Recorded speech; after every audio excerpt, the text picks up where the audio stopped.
Isang maaliwalas at mapagpalang araw sa ating mga kayanggaw at kabangers. Matagal na rin po ako nakikinig sa channel na ito. May 2 taon na rin. Kaya naman naisipan ko na rin na ibahagi ang aming karanasan ng kapatid kong bunso. 26 anyos ako noon at 10 taong gulang naman ang kapatid ko. Lumuwas kami papuntang Romblon sa pagnanais na mahanap ang ninong namin na matagal nang hindi nakikita. Pero dahil sa ginawa namin yon, isa palang lihim na komunidad ang matutuklasan namin. Isang lugar na naghihintay lang palang matuklasan ng kahit na sinong tao. Isinumpa ang mga nilalang na naroon, pero nang dahil sa ginawa namin, nagkaroon sila ng pagkakataon makatakas at makalabas sa lugar na matagal na nilang nagsilbing kulungan. Kilalanin niyo na lang po ko bilang si Donnie. Kabanong, mga kabangers at mga kayanggaw, ito ang aking kwento. Pero bago tayo magsimula, kung maaari sana'y pindutin niyo muna ang subscribe button kung bago pa lang kayo sa channel nating ito. Mag-subscribe na rin po kayo sa iba pa nating mga channel na ang Pamela Clamil at Kabanong version 2.0. Kung wala po sa nabanggit ko ang pangalan ng channel, at hindi po ang picture ko ang nakalagay sa profile pic, hindi po natin channel yon. Huwag po nating suportahan. Huwag po tayong mag-subscribe o i-unsubscribe po natin kung nakasubscribe na po tayo. Nagnanakaw po yon ng ating mga videos. Naglalambing po ko sa inyo na ang suportahan lang natin ay ang mga channel na nabanggit. Mag-iwan na rin kayo ng comment at pindutin na rin ang like button. Napakalaking tulong po sa ating channel ang gagawin niyo pong ito. Isang malaking suporta po yun sa ating channel na labis ko pong ipagpapasalamat. At ngayon, sa ating pagpapatuloy. Sigurado ka bang walang palya tong van na gagamitin natin, Berting, ha? Wala yan, sir. Kondisyon ko yan. Ako pa ba? Yan ka na naman eh. Ako naniniguro lang ako, ha? Sir naman, kailan tayo tumirik sa dana ito ang gamit natin? Hoy, para ipaalala ko lang sa'yo, nung nakaraang linggo lang tumirik yung sinasakyan natin eh. Nakakalimutan mo na ba? Pero sir, hindi naman itong sasakyan na ito yung gamit natin. Ibahin mo itong si Brownie. Ha? Brownie? Sa tagal ko na sa inyo at sa tagal ko na ginagamit itong sasakyan ng papa nyo, pinangalanan ko na siyang Brownie. Ayos ha? Kailan mo pa pinangalanan yan? Kahapon lang. Ay, pambihira. O sige na, tulungan mo na lang akong isang parito yung mga dadalhin nating gamit. Kakaunti lang talaga yun. Sir, hindi naman sa nakikialam ako pero parang gano'n na nga rin. Sigurado ba kayo na sa Romblon na namamalagi si Mang Tasyo? Baka naman mali na naman tayo ng info niyan ha? Hindi natin malalaman kung di natin pupuntahan. Kung sakali mali, di at least sumubok tayo. Alam mo, Berting, sa buhay natin ang palagi mga walang napapala ay yung mga taong hindi sumusubok. Yung mga sumusubok naman na walang napapala, sila yung mga taong may nakukuwang aral sa ginawa nila kahit talo. Kaya susubok tayo kahit walang kasiguraduhan. Ano, nagets mo ba ako? Hindi. Ay sus, pambihira ka naman oh. O sige na, kunin na natin yung gamit dun sa loob. Matagal na sa amin si Berting, Kabanong. Sanggol pa lang ang kapatid kong si Buboy ay driver na namin siya. Ngayong 10 taon na ang kapatid ko, siya pa rin ang kasakasama namin. Para na rin namin siyang pamilya. Kagaya na lang din ni Mang Tasyo, o mas kilala sa tawag naming Tatay Tasyo. Si Tatay Tasyo ay parang magulang na namin. Kaibigan siya ni Papa. Siya ang nag-alaga sa amin dahil masyadong abala sa mga negosyo ang aming mga magulang. Mula pagkabata ko hanggang sa 5 taon na si Buboy ay nakasama namin siya. Pero pagkatapos noon, nagpaalam lang siyang bibili ng mantika pero hindi na siya bumalik. No! Gusto ko to isama. I want it. Bawal nga isama yan sa biyahe, sabi ng kuya mo. If you not sunod-sunod to you, kuya, you are not sama-sama sa amin. What? Ay, pambira ka naman kasi. Huwag ka na nga kasi mag-English-English. Kapag ako kausap mo mahirapan lang tayo pareho. Gusto ko nga itong isama sa pagkalis natin Paborito ko tong laruan Bawal nga ang robot sa Romblon. Kapag dinala mo tong robot mo, magiging marmol to. What is marmol? Oh, ano na naman ba tong naririnig kong sigawan ha? Itong kapatid mo dadalhin tong malaking robot niya. Sabi ko baka maging marmol to sa Romblon. Ayaw yatang maniwala Kuya, gusto ko itong isama, please. Hindi tayo maglalaro sa Romblon. Hahanapin natin si tatay o Ninong Tasyo. At isa pa, hindi ko ba nahihiya sa kanya? 10 taong ka na, naglalaro ka pa niyan. Oo nga, 10 taon ka na Ilang taon na lang, tutubuhan ka na ng ball. Oo. Ikaw talaga, Berting, ano-ano mga sinasabi mo sa bata O basta, Buboy, hindi mo dadalhin yan Hindi playground ang pupuntahan natin. Pero kuya, wala nang pero-pero. Kung ayaw mong sumunod, ako na lang mag-isa ang aalis. Hindi ako kasama? Malamang kasama ka. Ikaw driver Kasama ako. Ikaw hindi. Kuya nangasar. Iwan mo yung robot mo ha. Pumunta ka na sa van. Nakakausap ko na si Papa at Mama. Nakapagpaalam na ako. Wala nang nagawa pa ang kapatid kong si Buboy Cabanong. Sumakay na rin kami ng van at saktong 6:00 ng gabi, nakalis na rin kami ng bahay. Tahimik lang sa unang biyahe. Nang mapansin ni Berting na nakatulog na si Buboy sa kakaiyak, saka na niya ako kinausap. Sir, may kwento ko. Tigil mo na yan. Kung tungkol na naman yan sa 2 kalbo na nagsabunutan. Hindi sir, iba to. O ano ba yan? Narinig ko kasi usapan nila Aling Medina kanina at ni Daisy sa kusina. Yung tungkol daw sa di ba nga taga Romblon din sila? Oo nga. Tungkol ba saan? Nasabi kasi ni Aling Medina na maganda raw sa Romblon. O tapos? Yun na yun sir. Sus, wala ka talagang masabing matino no? Mag-focus ka na nga lang dyan sa minamaneho mo. Mamaya mabangga pa tayo. Natatawa-tawa pa siya sa pinaggagawa niya. Ako naman ay itinuon na lamang din ang atensyon sa dinaraanan namin. Makalipas ang ilang oras, nakarating na rin kami sa pier. Naisampa namin na maayos sa barko ang sasakyan namin. Sakto rin ang dating namin dahil ilang minuto na lang ay aalis na. Malayo-layo ang magiging biyahe namin. Kaya nang makarating na kami sa binayaran naming kwarto, nagpahinga na muna kami. Paggising ko, madaling araw na. Sabi ni Berting, mga gabi o madaling araw na rin kaming makakarating sa Romblon. O baka lagpas 1 araw, depende sa panahon. Nagising ko ba kayo sir? Hindi naman.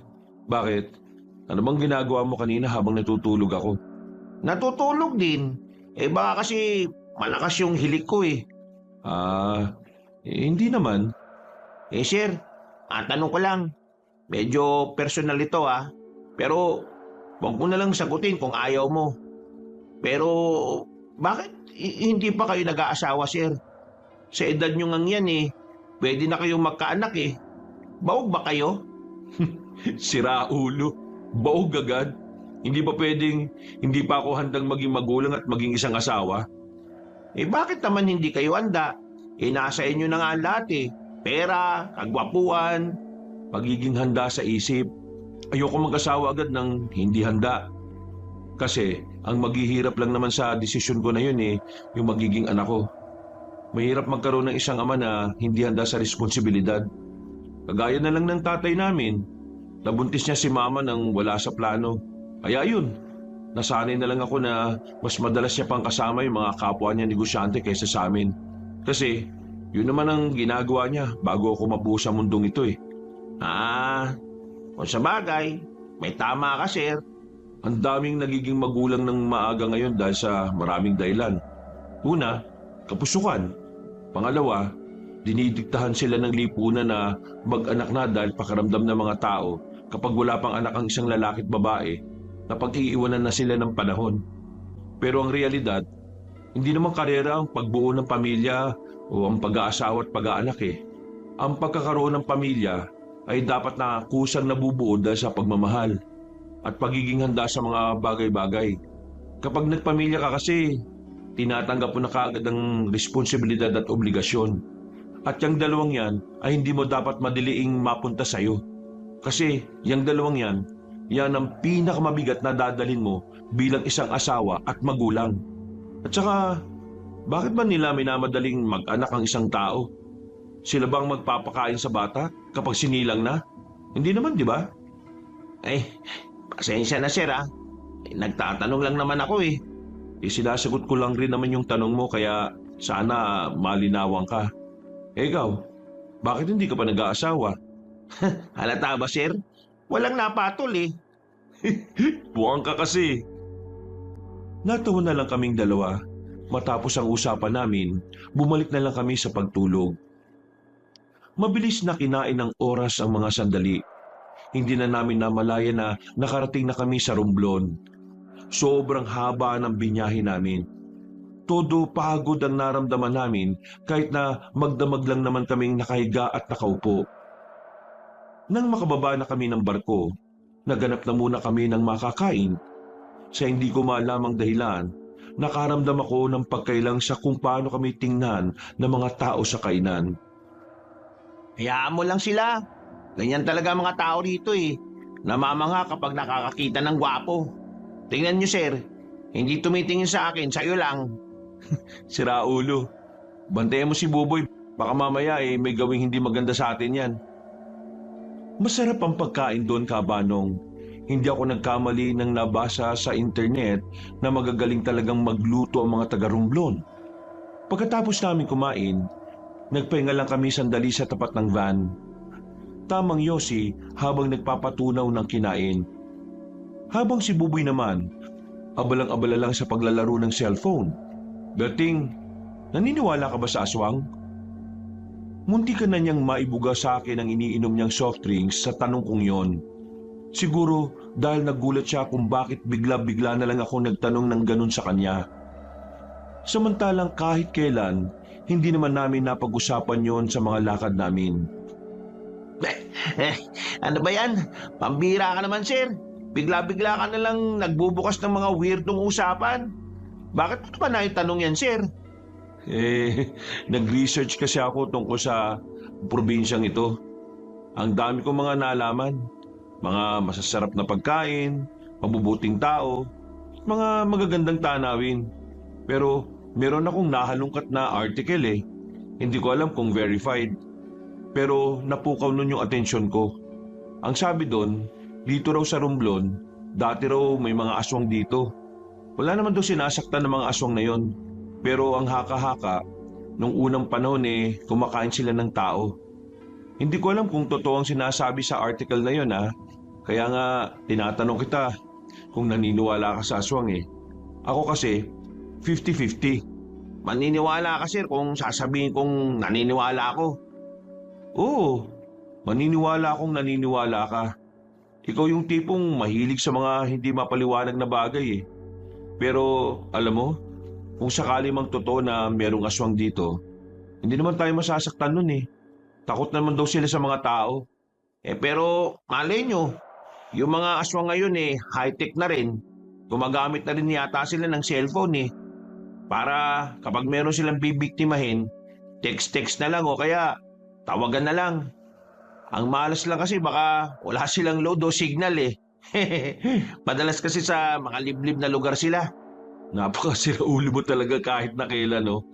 Ngayon ako, tara na nga. Bumalik na kami sa loob ng van. Muli kong nireview ang address na binigay sa amin ng kakilala ni Tatay Tasyo. Malayo-layo pa rin ang biyahe namin. Inabot na kami ng hapon, pero hindi pa rin namin makita. Ang sabi ng mga napagtanungan namin, lumang lugar na raw ang San Rafael. Dahil sa dami ng sakuna na raw na dumating, parang natabunan na raw ng lupa ang lugar na yon. Kaya wala nang nakakaalam kung saan. Medyo nabahala kami noon kasi yun lang naman ang lugar na binigay sa amin. Wala naman kaming ibang alam na pwedeng puntahan ni Tatay Tasyo. Tanging doon lang talaga. Kaya naman, pinarada na muna namin ang sasakyan sa gilid ng daan.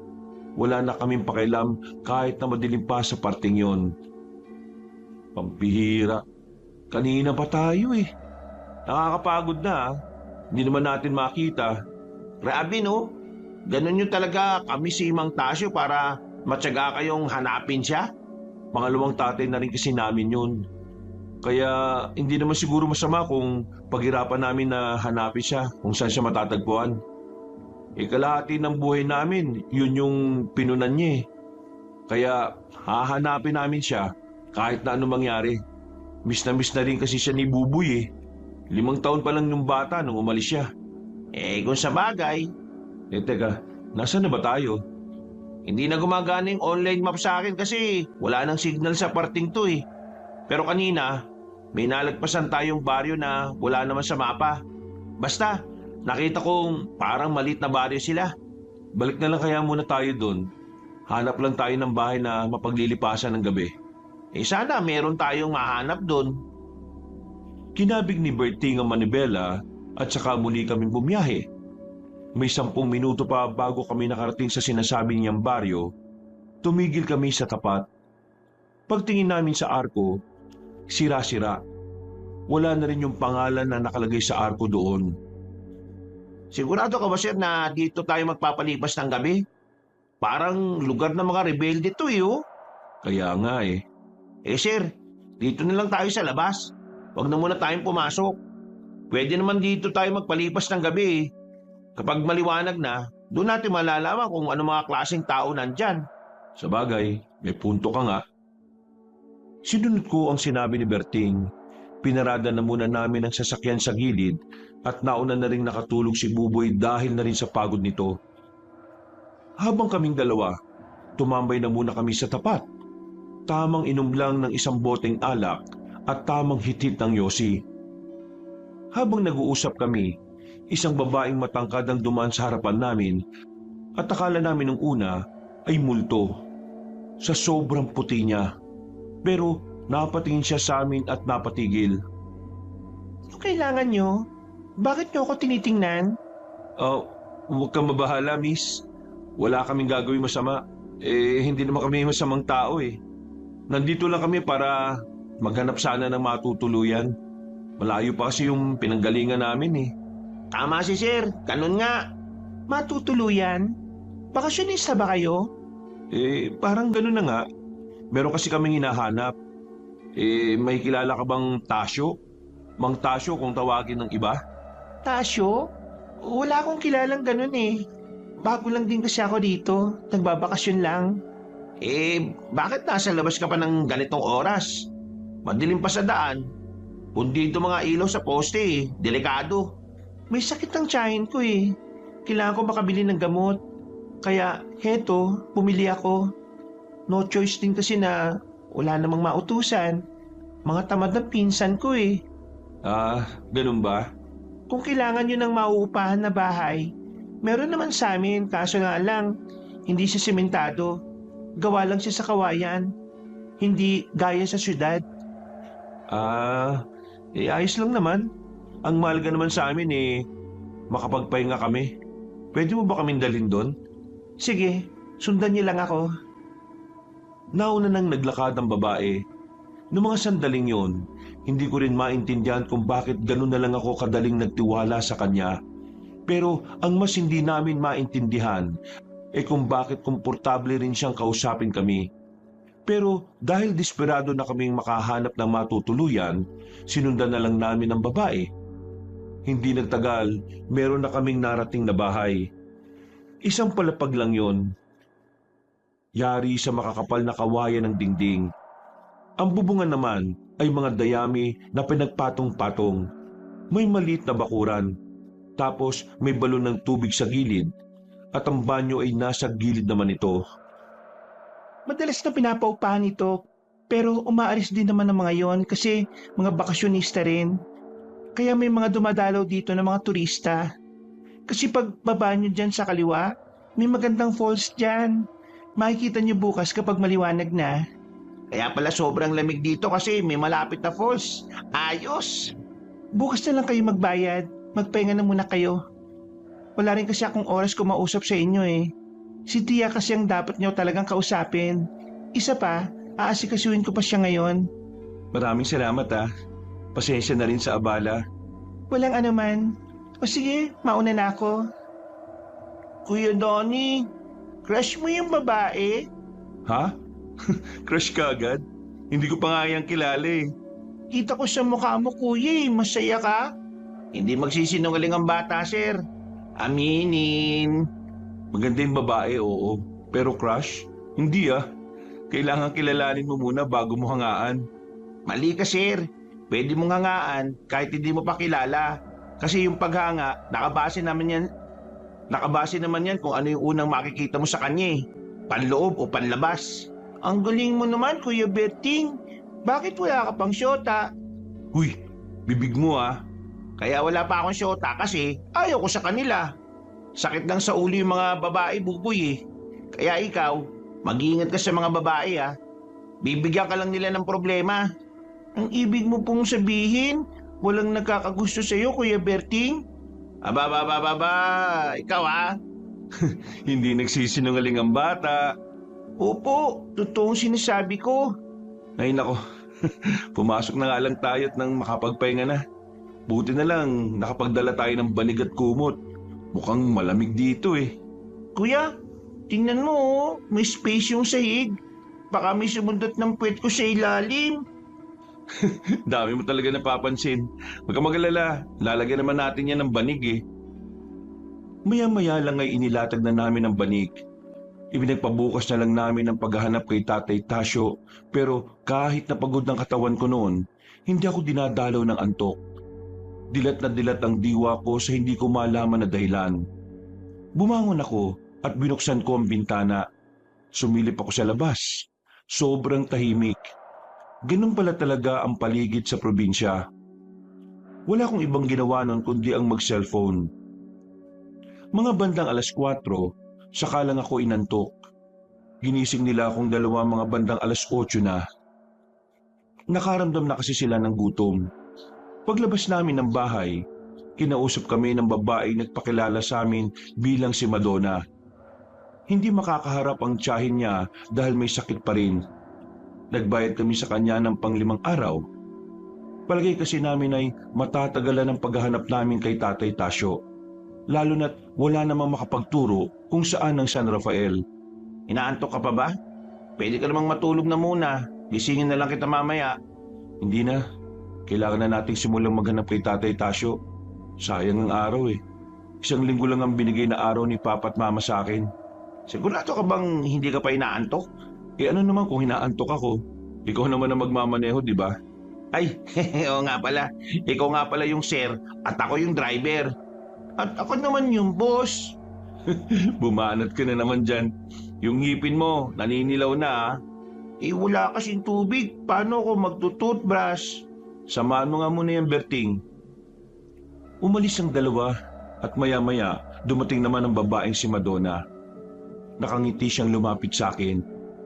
Hindi ko na sana kakausapin dahil nahihiya ako, pero siya ang unang nagsalita.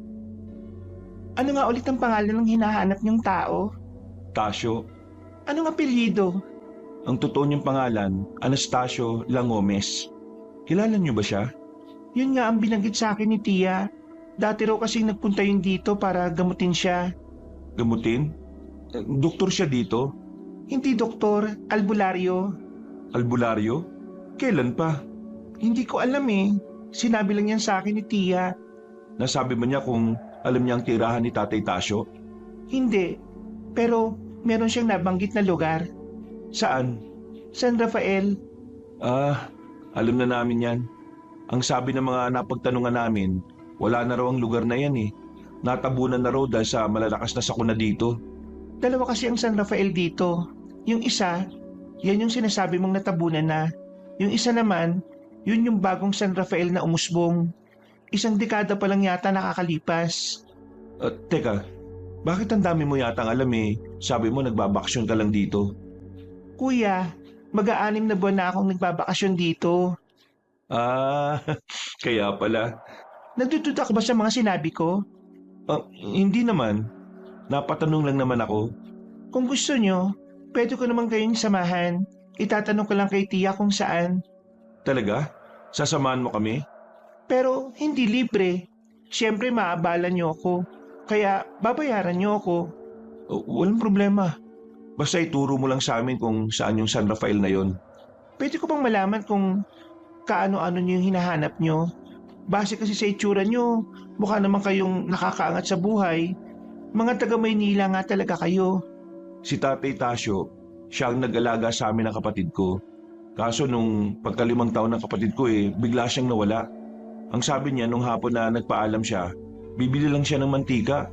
Tapos, hindi na siya bumalik. Ah, kaya ganun na lang ang kagustuhan niyang makita siya. O sige, tutulungan ko kayo. Huwag kayong mag-alala. Taga Maynila rin naman ako Kaya alam kong makakasundo niyo ako. Kaya pala magaan ang loob namin sa iyo Kababayan ka pala. Baka ka syudad. Nagtawanan pa kami ni Madonna noon na parabang ang tagal na namin magkakilala. Pagbalik ng dalawa, inihanda na rin namin ang sasakyan. Iniwan na muna ang ibang gamit sa bahay, pero dinala namin ang mga importante. Medyo tahimik lang ang unang oras ng biyahe. Nagkakaroon siguro ng pag-aalinlangan si Berting at Buboy na dumaldal dahil meron kaming ibang kasama. Maya-maya pa, binasag na rin ng babae ang katahimikan. Naintindihan ko nararamdaman nyo. Minsan na rin kasi ako naghanap ng isang ama. Ang pagkakaiba lang siguro natin, yung akin, totoong ama ko talaga. Kaso ang problema, nung nahanap ko siya, may iba na pala siyang pamilya. Medyo nakakalungkot pala yung nangyari sa'yo. Ganun talaga.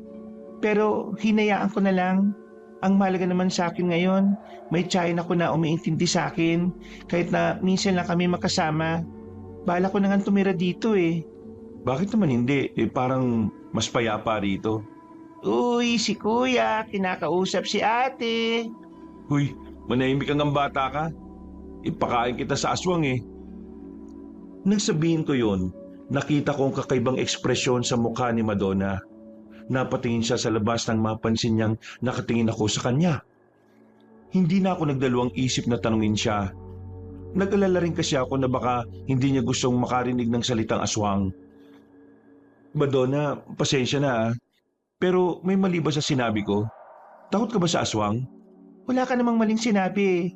Meron lang talaga akong naalala. Naalala? Anong... Uy! Biglang malakas na pumreno si Berting. Uy, Berting! Ano ba? Bakit ba napreno ka ng napakalakas? Makati lang yung puwet ko Ayan, andar na ulit. Papansin si Kuya Berting Ano na nga ba yung sinasabi mo, Madonna? Ayokong sabihin to. Baka matakot ang kapatid mo. Di yan. Walang hiya yan Hindi yan marunong matakot. Nung mga unang linggo ka dito, meron ako naging karanasan sa mga aswang. Meron kasi kaming pinuntahan na pista.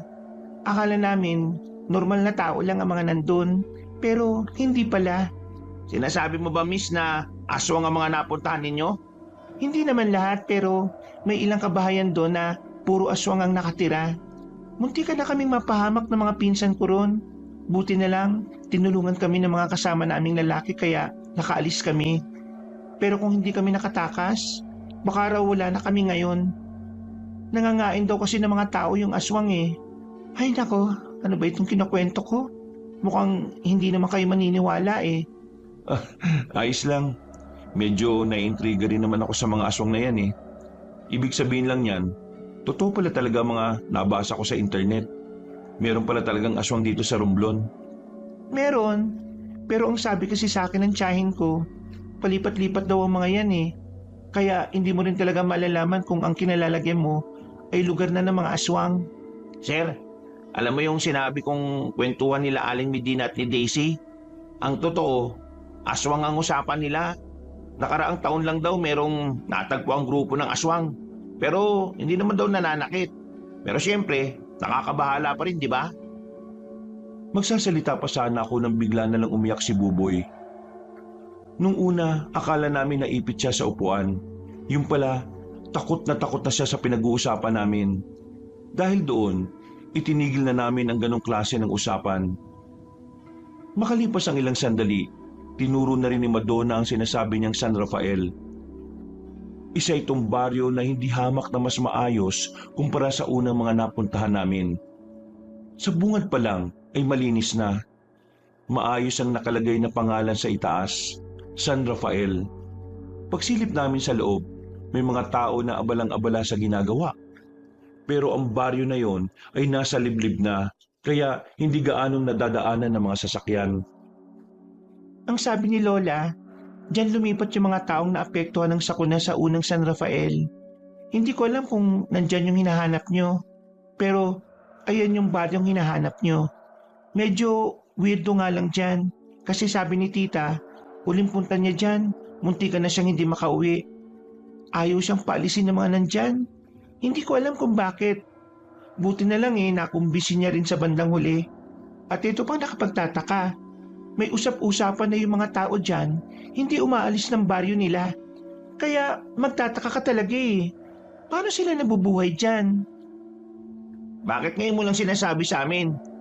Oo nga, ang haba ng biyahe natin. Hindi mo sinabi kanina.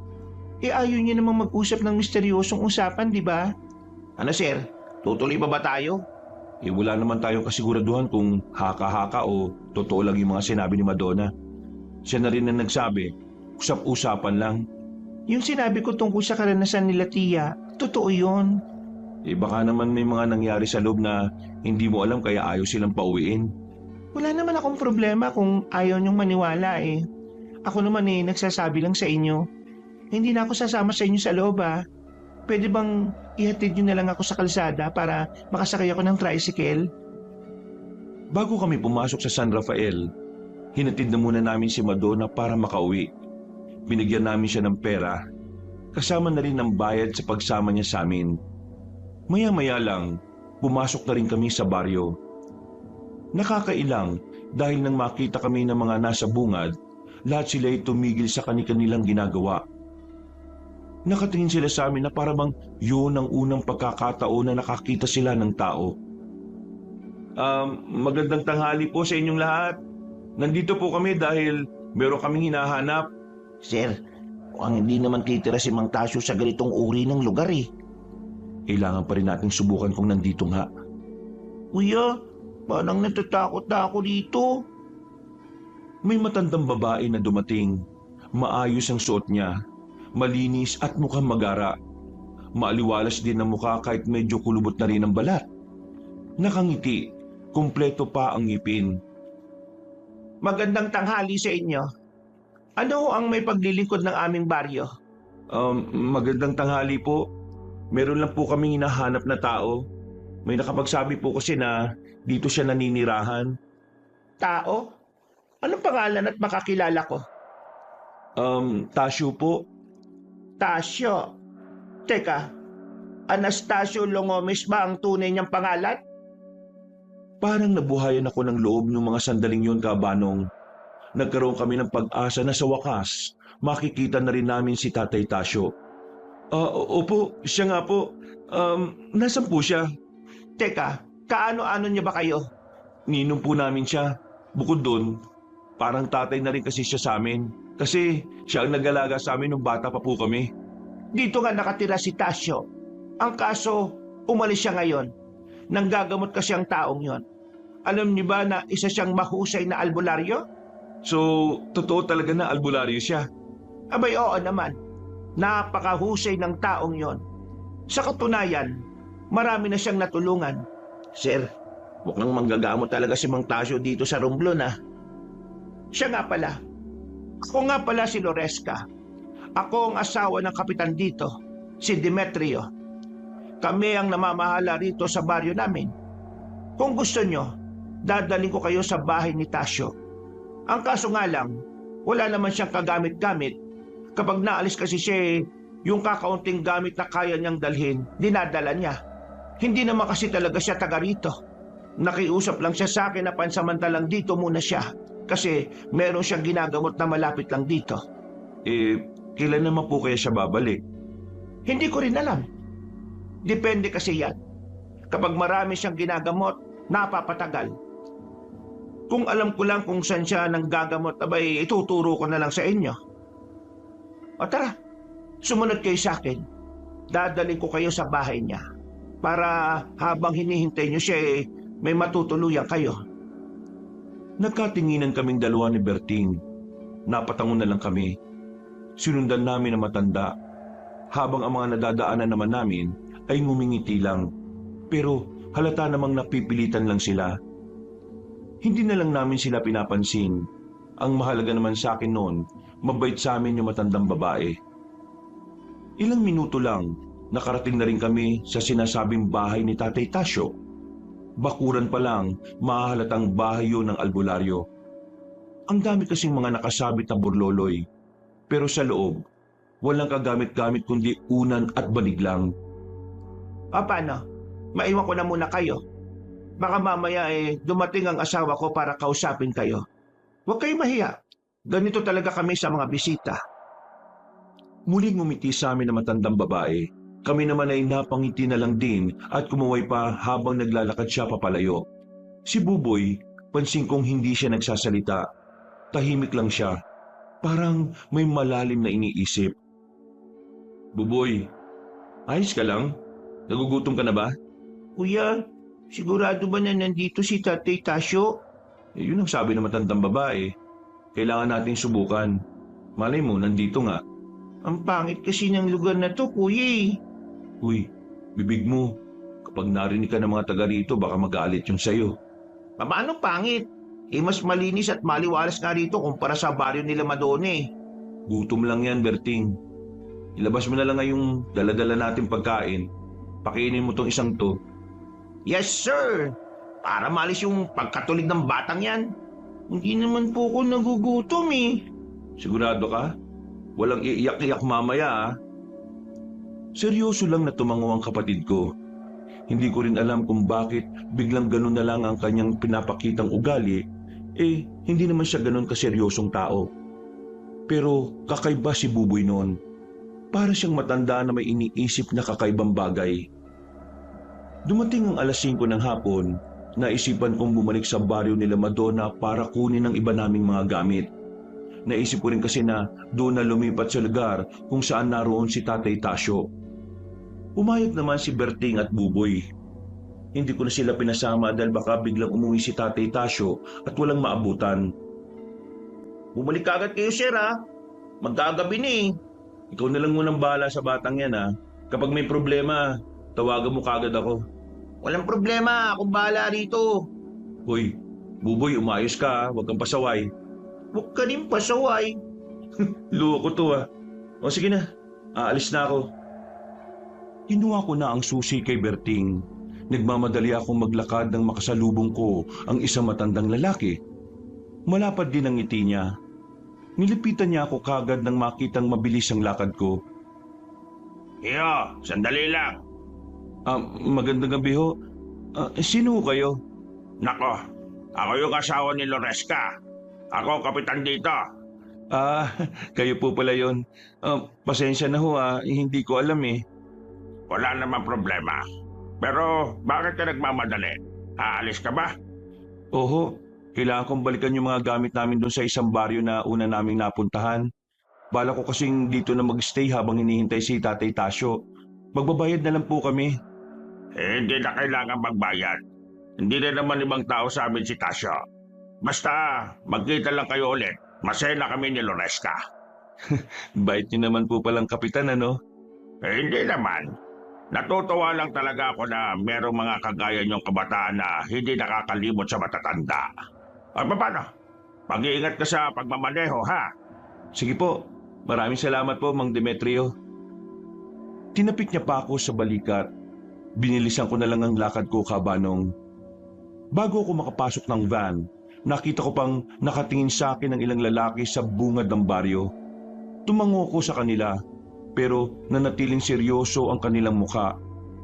Mabilis ang pagpapatakbo ko ng sasakyan, kaya kalahating oras lang, narating ko na rin ang baryo nila Madonna.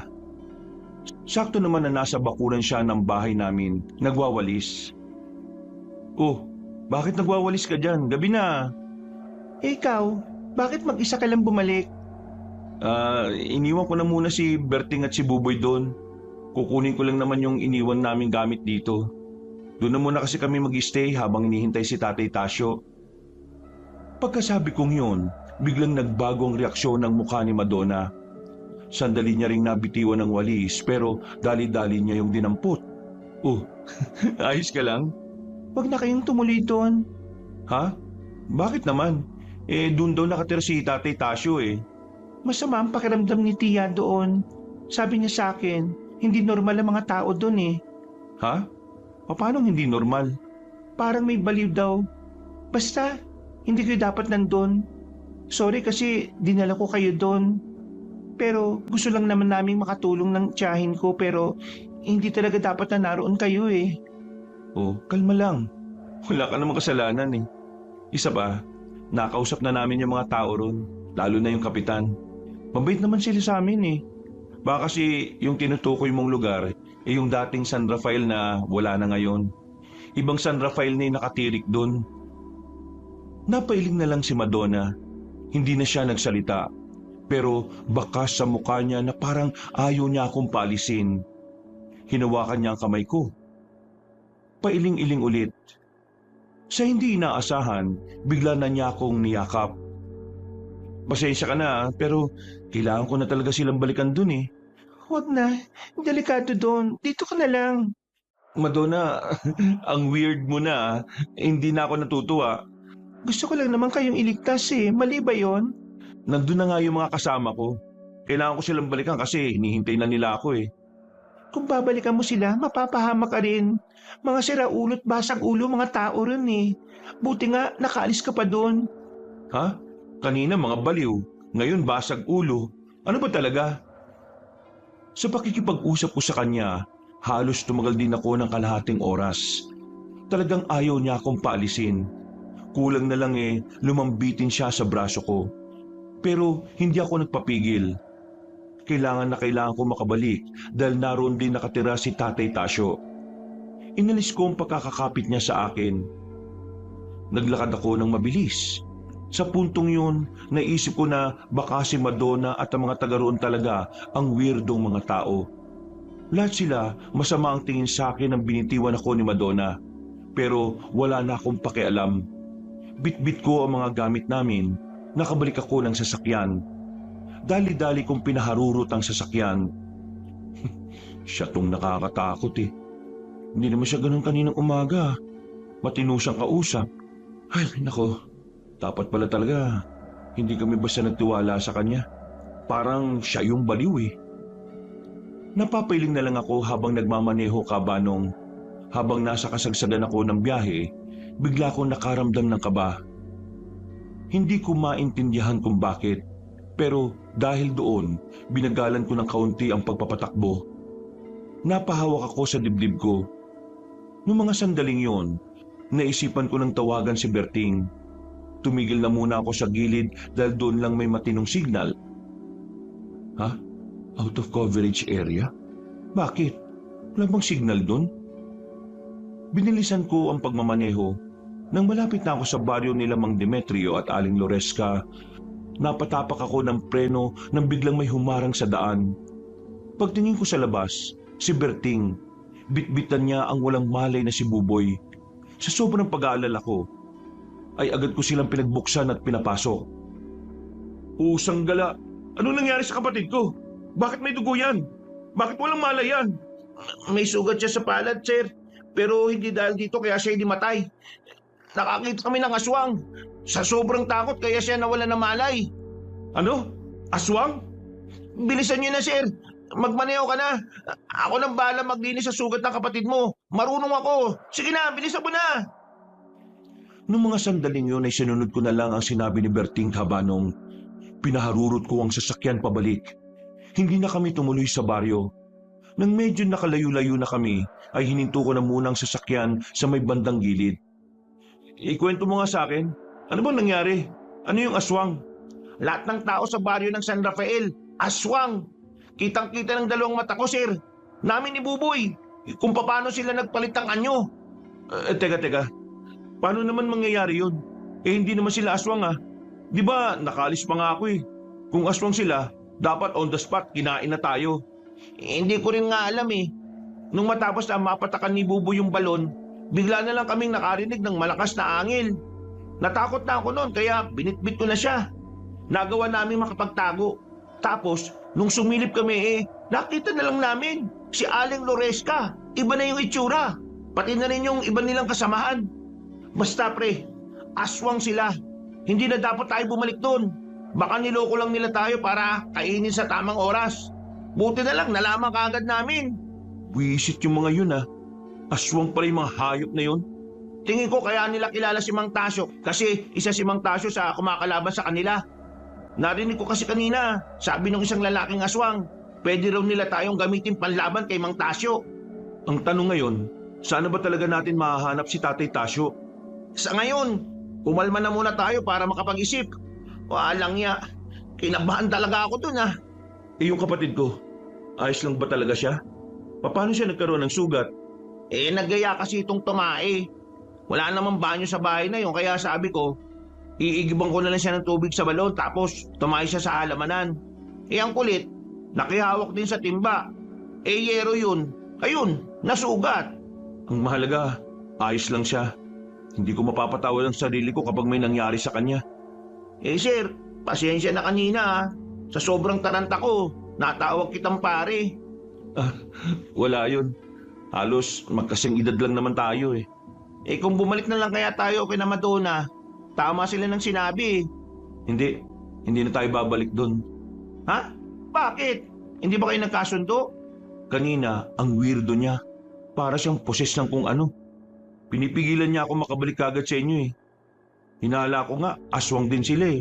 Tapos, kaya niya ako pinipigilan para dalawa lang kayo ni Buboy doon. Bakit? Nakita mo ba siyang naging aswang? Baka ayaw niya lang talagang mapahama ka. Masama nga ang kutob ko . Tingin pa lang sa akin ng mga tao ron, kakaiba na . Hindi naman sila ganun nung unang dating natin . Di kung ganun, hindi rin pala talaga tayo babalik sa kanila. Ang tanong, tayo ngayon. Bahala na. Full tank naman tayo . Kung saan tayo dalhin basta ligtas. Ako na magmamaneo, sir, para makapagpahinga ka. Nagpalitan na kami ni Berting. Naging tahimik na ang mga sumunod na minuto. Nagising na rin si Buboy noong mga sandaling yun. Ramdam na ramdam ko pa rin ang takot base sa kanyang paghawak sa kamay ko. Nanginginig siya. Niyakap ko na lang siya para kahit na papaano, mabawasan ang pangamba na kanyang nararamdaman. Hindi pa kami nakakalayo sa pinanggalingan namin. Biglang may pumutok ng gulong namin. Agad naman kaming bumaba. Karga ko sa likod ko ang kapatid ko nang tingnan namin kung ano ang nangyari. Pagtingin namin sa kalsada, may mga nakakalat na kahoy na mayroong mga nakauslim pako. Parang sinadya. Meron naman kaming pamalit na gulong. Pero sa mga sandaling yon, nakaramdam na ako ng kakaiba. Parang may mga nagmamasid sa amin. Kaya sa halip na magpalit ng gulong ay sinenyasan ko na si Berting. Agad naman namin kinuha ang tubo sa loob. Sir, paano tong van? Sara mo na lang. Mababalikan pa naman natin yan . Anong nangyayari, kuya? Natatakot na po ko. Huwag kang mag-alala. Walang mangyayari sa'yo. Tatakasan natin sila. Wala pang lumilitaw sa paligid pero sinimulan na rin namin ang paglalakad. Pabilis ng pabilis ang lakad namin. Hanggang sa hindi nagtagal, tumatakbo na rin kami. Nakita kasi naming meron ng nakasunod sa amin na grupo ng kalalakihan. Sir, hindi nila. Mga aswang na yata mga yan. Kapag gumapang, aswang na yan. Walang iya. Gumagapa nga. Di, aswang na mga yan. Bilis! Mas binilisan pa namin ang takbo. Pagliko namin sa isang kanto, meron ding mga aswang doon na papasalubong. Kaya kumaliwa na kami papasok ng gubat. Alam naming mas delikado sa masukal na lugar, pero yun na lang ang natitirang daan para makatakbo kami palayo sa kanila. Pre, nasa likod na naman sila. Sorry, sir pala. Ikaw nang bahala kapag nakalapit na sila. Ikaw may tubo . Nang makalabas kami sa masukal na parte ng gubat, dito na kami kinalibutan ng malala. Pumalibot na kasi sila sa amin. Wala na kaming madaanan. Iyak na rin ang iyak ang kapatid ko noon, kaya mas lalo akong kinabahan. Nagdarasal ako noon na sana merong himala na mangyari sa mga oras na yun. Sige, lumapit kayo mga inayuba kayo. Papaluin ko mga mukha nyo. Kuya, nakakatakot mga mukha nila. Sobrang nakakatakot. Huwag mo kasing tingnan, pangbihira ka naman eh. Umangil ng napakalakas sa mga aswang. Marana silang lumapit sa amin. Nang ilang metro na lang ang pagitan nila, isang lalaki ang bigla na lang dumating. Ang ganda ng pasok niya. Nanggaling siya sa itaas ng puno. Pagbagsak niya, napatingin sa kanya mga aswang. Maging kami napatigil din. Long hair ang lalaki.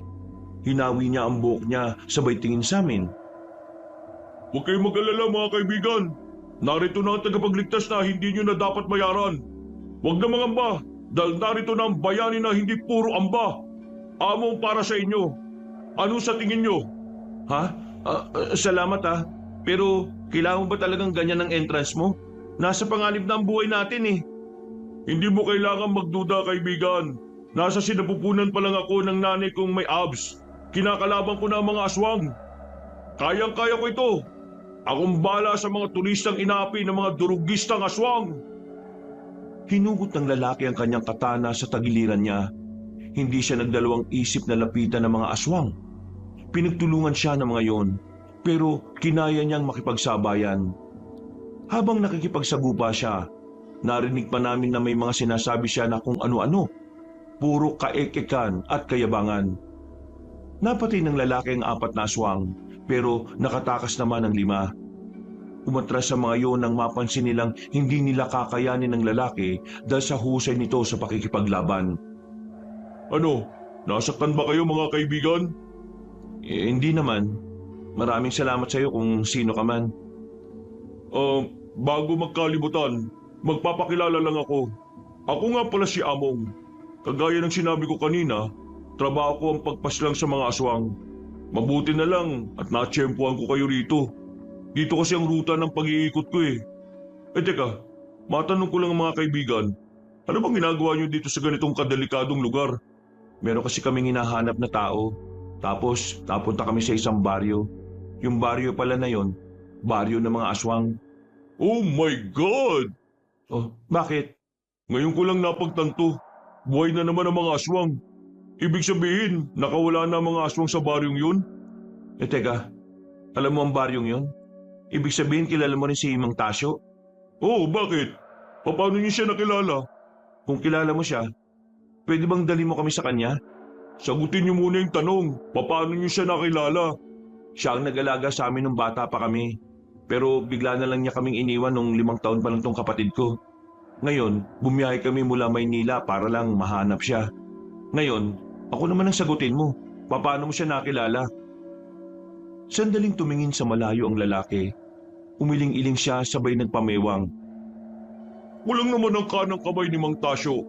Kung gusto niyong makita siya, kailangan niyong sumama sa akin. Dadali ko kayo sa kanya. Paano naman kami makakasiguro na mapagkakatiwalaan ka nga namin? Kunin niyo ang itak ko para kapag may ginawa ko masama, tagain niyo lang ako. O ano, dadali ko ba kayo sa kanya? O baka naman gusto na lang na mag-usap tayo rito at hintayin ang rest back ng mga aswang? O sige na, dalhin mo na kami sa kanya, pakiusap. Nauna nang naglakad ang lalaking si Among. Bago kami umalis, napatingin pa ako sa mga aswang na nakabulagta. Nakakakilabot talaga ang itsura nila. Kapag nakikita ko ang mukha nila, para kung nakikita yung mga demonyo sa mga pelikula.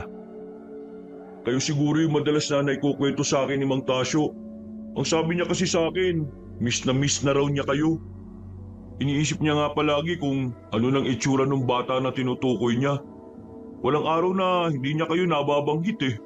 Ngayon, nagiging malinaw na sa akin kung bakit niya kami iniwan nun. 5 taon na nga nakakalipas. Dumating siya rito sa Romblon. Dati na siyang albularyo eh. Maraming nakakakilala sa kanya lalo na mga lolo at lola namin. Matagal din siyang namahinga bilang albularyo. Halos 3 dekada rin eh.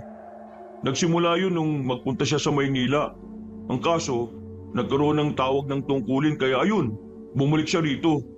Kuya, makikita na ba natin si Tatay Tasyo? Oo, makikita na natin siya. Kaya kapag nakita mo siya, magmano ka kagad ha. Yay! Sobrang saya ni Buboy ng mga sandaling yon. Kahit ako rin, gusto kong magtatatalon sa tuwa. Pero dahil ayaw kong magmukhang bata rin, pinipigilan ko na lang ang sarili ko. Makalipas ang halos 1 oras, meron na kaming natanaw na kabahayan. Mabibilang lang yata sa daliri ang mga bahay doon. Hindi rin ganoon kaliwanag kasi puro malalaking lampara at gasera lang ang nagsisilbing ilaw doon. Ang lugar kasi na yon ay napapagitnaan ng nagtataasang bundok. Wala silang supply ng kuryente. Narito na tayo mga kaibigan. Kaunting lakad lang, tumigil na kami sa harapan ng malaking bakuran. Sa loob nito ay ang simpleng bahay na merong taas at ibaba. Nakita namin doon ang isang matanda na abalang naglalagay ng mga panggatong sa apoy. Mang Tasyo, may bisita ka. Bisita na naman. Visit ka talaga. Ha? Tila natameme si Tatay Tasyo nang makita niya ako. Dumako rin ang tingin niya kay Buboy. Nabitiwan niya pa ang hawak-hawak niyang kahoy. Pero meron akong napansin sa kanya. Wala na ang kaliwang braso niya. Dali! Buboy! Narito na rin ako, Mang Tasyo. Ha? Berting! Tay Tasyo, oo, kami nga ito. Ang tagal ka namin hinanap. Ang dami namin pinagdaanan para makarating ngayon sa harapan mo. Diyos ko, halika nga kayo. Sa mga sandaling yon, hindi ko na napigilang hindi maiyak. Ganon din naman si Buboy at Berting. Kahit si Among na nasa gilid, parang gusto na rin maglupasay sa drama na nakikita niya. Nagyakapan kami nung sandaling yon, Kabanong. Sa sobrang tagal naming hindi siya nakita, parang kulang ang sandaling yon para maibsan ang pangungulila namin sa kanya. Na kahit hindi naman siya ang tunay naming ama, parang siya na rin ang talagang naging magulang namin. Ilang minuto lang, hinandaan na muna niya kami ng makakain. Ang dami naming napagkwentuhan ng mga bagay-bagay. Mga nakaraan nung kasakasama pa namin siya sa bahay. Pagkatapos, nilinisan na muna niya ang sugat ng kapatid ko. At dahil sa gamot, agad na inantok si Buboy. Kami na lang ang nasa bakuran, tulog na ang bata. Tamang oras para pag-usapan ang mga nangyari. Tay, anong nangyari sa braso niyo? Nung bago kayo umalis, okay pa yan ah. Oo nga, naalala ko dati. Yung kaliwang braso mo pa yung pinangsampal mo sa akin nung nagwala ako nung lasing ako eh. Huminga ng malalim si Tatay Tasyo. Sandali siyang lumagok ng tsaa. Napangiti siya ng papilit at napadako ang tingin sa malayo. Mababakas ang kanyang lungkot base sa reaksyon ng mukha niya. Naputulan ako ng isang braso ng dahil sa mga aswang. 5 taon na nakalilipas. Napalaban kami sa mga nilalang na yon. Sa sobrang lala ng laban, nadali ang braso ko ng pinakamabangis nilang aswang. Kaya napilitan akong ipaputol na lang ito dahil kakalat ang lason sa katawan ko. Malalakas ang mga aswang nun. Sa sobrang lakas nila, hindi namin sila nagawang talunin. Pero nakaisip ako ng paraan para hindi na sila makapambiktima pa ng kahit na sinong tao. Nagtulong-tulong ang matatandang albularyo at mga veteranong mangriritual.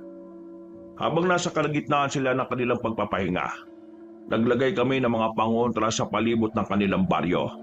Ang pangontrang yon ay parang sumpa dahil hindi na sila makakalabas sa baryong yon sapagkat ang mga pangontrang nakapalibot sa baryo nila ay malakas.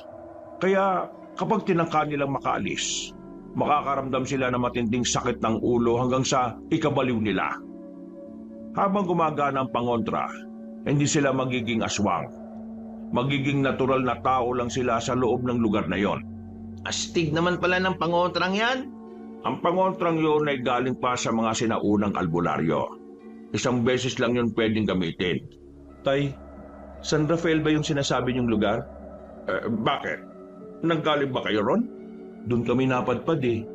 At dahil sa amin, kaya nabuhay ulit ang mga aswang. Huwag kayong panghinaan ng loob. Noon pa man pinaghandaan na namin ang ganitong sitwasyon. Ang mahalaga naman sa akin, ligtas kayong 3 na nakarating sa akin. Wala na akong pakialam kung nabuhay man sila o hindi. Pero yung pinaghirapan niyo, sinira lang namin. Kaya patawarin niyo kami kung dahil sa amin pwedeng mapahamak ang mga tao. Wala na tayong magagawa kasi nangyari na eh. Mas pipiliin pa rin namin ang buhay ninyo kaysa sa kung anuman. Kaya huwag ka na malungkot, kaibigan. Kaya naman namin gawa ng paraan yun eh. Tama si Among. Kaya huwag ka ma-down, anak. Pero nagtataka lang ako, paano sila nabuhay? May nagawa ba kami para mabuhay sila? Ang dugo ng tao. At mas napadali ang pagkabuhay ng pagiging aswang nila dahil sa bata pa nang galing ang dugo na kanilang naamoy. Kaya walang kahit na sinong taong nagtatangkang pumasok sa lugar na yun eh. Kasi sa oras na makagawa ng paraan ng mga naroon para makaamoy ng dugo ng tao, agad-agad silang magiging aswang. Yun ang dahilan kung bakit hindi namin sila pwedeng patayin sa loob ng mismong lugar nila. Dahil bukod doon, delikado rin. Marami silang hinandang mga patibong eh. Ibig sabihin, nakahanda silang patayin kami sa bungad pa lang. Kaya hinayaan na lang namin silang mabuhay doon. Pero hindi niyo ba sinubukang sunugin yung lugar nila para sama-sama na rin silang mamatay? Sinubukan na rin namin yan. Ilang beses na. Pero alam nila ang gagawin nila sa ganong sitwasyon eh. Kaya kahit mambato kami ng apoy, agad naman nilang napapatay. Isa pa sa nagpapahirap sa amin, malawak ang baryo nila. Maraming pwedeng pagtaguan. Lalo na yung mga nagtataasang puno. Meron din mga hinukay na lungga. Kakaiba din pala yung mga aswang na yan, Taytasyo. Buti na lang talaga. Naligtas kami nitong si Among eh. Kung hindi, baka wala na kami ngayon. Ako pa ba? Among yata ito. Yan ka na naman eh. Nagyayabang ka na naman. Pero Tay, bakit hindi mo man lang sinabi sa akin ang dahilan kung bakit kailangan mong umalis? O kahit kina mama at papa? Nung sandaling yon, wala na akong oras magpaliwanag. Kailangan na ako ng mga tao rito. Isa pa, ayoko rin naman na magbago ang tingin nyo sa akin. Gusto ko, ang tingin nyo lang sa akin na isang pangalawang magulang. Hindi isang durugista ng aswang na madalas natatalsikan ng dugo sa katawan. Iniisip ko kasi noon, baka hindi nyo ako maintindihan. Lalong-lalo na ang papa mo. Kahit na magkumpare kami, kilala ko kung paano siya mag-isip. Baka isipin pa noon kriminal ako. Pero wag ka. Nagbabago na yun. Hindi na mainitin ang ulo nun ngayon. Baka naman kasi high blood na, kaya kalma-kalma na lang. Nadali mo, Tay. Sabi na nga pa eh. Nagtawanan na lang kami ng mga sandaling yon, Kabanong. Parang walang nangyaring habulan dahil sandali naming nakalimutan ang mga kaganapan. Noong mga oras na yon, sobrang gaan ang pakiramdam ko. Hindi ako nakakaramdam ng kahit na anong takot o pangamba dahil kasama namin siya. Maya-maya lang, pinapasok na rin kami ni Tatay Tasyo. Umuwi na rin si Among para makapagpahinga. Hindi ako makatulog noon. Habang si Berting, sobrang lakas na ng hilik sa loob. Lumabas ako ng bahay. Inabutan kong abala pa rin si Tatay Tasyo sa nilalaga niya. Hindi ka magpapahinga? Di pa po ako dinadalaw ng antok eh. Siguro dahil masaya lang talaga ako kasi sa wakas, nakita ka na rin namin. Pasensya na kayo ha. Ang dami niyong pinagdaanan para lang mahanap ako. Naku, worth it naman eh. Kaya ayos lang. Kumusta? Nag-asawa ka na ba? Hindi pa ho. Sakit lang sa ulo yan eh. Kung sa bagay, may punto ka. Pero Tay, nag-aalala ako sa inyo. Lalabanan niyo pa rin ba yung mga aswang kahit na wala ng kaliwang braso niyo? Kaliwang braso lang naman ang nawala sa akin, anak. Hindi ang katapangan. Hanggat hindi ka kinakain ng kaduwagan, kahit wala ka pang 2 kamay at 2 paa, lalaban at lalaban ka pa rin kahit ang kaya mo lang gawin kagatin sila. Kakaiba ka talaga, Tay. Noon pa man, napakatapang mo na talaga eh. Naalala ko, munti ka na kayong magsuntukan ni Papa dahil lang sa akin. Sara ulo naman kasi ang Papa mo eh. Uuwing lasing tapos ikaw ang pag-iinitan. Alam mo, miss ko na rin yung Papa mo eh. Sana makauwi na rin ako sa Maynila pagkatapos nito mga problema dito. Naging maganda naman ang muling pagkikita naming yon ni Tatay Tasyo. Naging payapa ang gabi namin. Kinabukasan, ipinakilala niya kami sa mga kapwa niya albularyo na taga roon din. Mababait ang mga tao roon. mainit ang pagtanggap nila sa amin. Sa katunayan, pinaglutuan pa nila kami ng masasarap na pagkain para sa aming pagdating. Masasabi kong maayos ang lugar na kinalalagyan ni Tatay Tasyo dahil para makaramdam kami ng kapanata. Dahilan para makaramdam kami ng kapanatagan. Pakiramdam namin ay ligtas kami ron. Pero ang kasiyahan namin ay hindi permanente nung panahon na yon. Dahil habang nasa Romblon kami, kailanman ay hindi matatahimik ang mga aswang. Ayon kasi kay Tatay Tasyo, si Buboy ang pinakagusto nilang kunin dahil ang dugo ni Buboy ang muling nagpabalik ng kanilang pagiging aswang. Nak, bukas ng umaga, kailangan nyo ng lisanin ng Romblon ha. Hindi kayo ligtas habang narito kayo sa probinsyang ito. Hindi sila titigil hanggat hindi nila kayo nakukuha, lalong-lalo na si Buboy. Pero, Tasyo, dapat sumama na po kayo sa amin. Ang tagal na po namin kayong hindi nakakasama sa bahay. Buboy, makakasama naman tayo ulit ng mas matagal. Pero sa ngayon kailangan kong talunin ang mga aswang dito. Buboy, tama si Tatay Tasyo. Kailangan siya sa lugar na ito. Kaya naman, gawin din natin yung parte natin para hindi maging pabigat sa kanila.